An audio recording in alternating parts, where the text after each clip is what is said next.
Okay, this is going to be Unit 2, Lecture 4, I guess. It's a supplemental, a little bit of an addition, some big ideas I want to go over again or reinforce or make sure that you get, all right? So we're talking about here some steps we've taken towards the revolution, things that get us on the path to the Declaration of Independence and leaving Great Britain, okay? So the foundations, all right, the blocks. The first one I want to talk about is the House of Burgesses, all right? Remember, Jamestown is the first permanent English settlement in the colonies before the Pilgrims. It's established early on in 1607, and in early Jamestown, it was led by strong men like John Smith, right? No work, no eat. However, since this was an English colony, the people, read men, wanted more say in their local matters, okay? Englishmen have rights, they have the ability to participate, and they're aware of this. So the king allows for the colonists to establish a government where they could elect representatives and make some decisions, a limited form of self-government. And even though many times the king would nullify actions of the House of Burgesses and eventually make Virginia a royal colony, the foundation was laid, an idea was started, and you can't stop the forward momentum of good ideas, all right? You can't kill an idea. So this is our first experiment with representative democracy, okay? 1620 this is, so the groundwork is started, all right? Same time, 1620-ish, we get the Mayflower Compact, okay? The Pilgrims come over on the Mayflower, they settle in New England.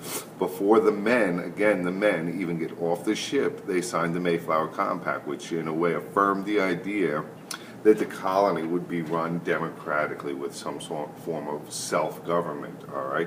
So this, like the House of Burgesses, lays the groundwork for the revolution because it gives the idea, the colonists, the idea of self-governing, all right? It establishes the precedent. So from 1620 up until 1770, the colonists have been running themselves, kind of. Remember salutary neglect, which I'm sure I'll get into later, the idea that as long as the colonies are making money, England leaves them alone. All right, so those are two important things that lay down the path for leaving England, because we have established a precedent of self-government, okay? Some grievances, all right, that the colonists, grievances are beefs, right? Things that the colonists have against Parliament, the Parliament being the English law-making body, remember. All right, 3 big grievances. Mercantilism and triangular trade. England is using the colonies, or feel the colonies exist, for only one reason, to make England money. That's the idea in mercantilism, right? Using the raw materials and products and finished products from the colonies and the slaves and materials from Africa, combined with the Navigation Acts and other legislation that guarantee to keep a favorable balance of trade for England.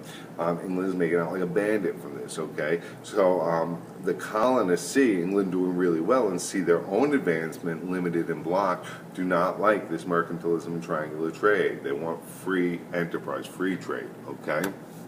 And remember, mercantilism is the idea that colonies exist and are founded for the benefit of the mother country, and the mother country needs to stockpile gold and wealth. Okay, representation. No taxation without representation becomes a call and a big battle cry of the American Revolution, right? The colonists perceive or see that think they are being taxed without good reason.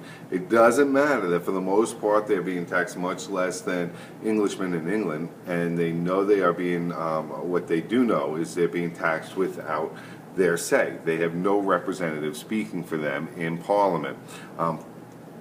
And these taxes are for the benefit of England, all right?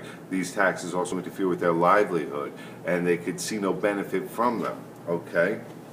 So, like the Stamp Act is an excellent example of this, because it made the colonists pay a tax for any document they needed or wanted. And remember, it's a direct tax. The tea tax is another example. It was put in place to ensure and protect the monopoly of the British East India Company, right, at the expense of the colonists. So it drove the colonists to throw tea in the harbor. So these acts without representation are a big, big problem. And then remember John Locke and his natural rights, his idea of social contract, consent to the governed, ordered liberty, all right, life, liberty, and property. The king is not protecting their natural rights. He's failed to do his job, and according to Locke, if the government doesn't protect your rights, and the king is using secret trials, no juries, no warrants, you have the right to abolish or overthrow your government. So this is the groundwork laid towards the Declaration and Revolution.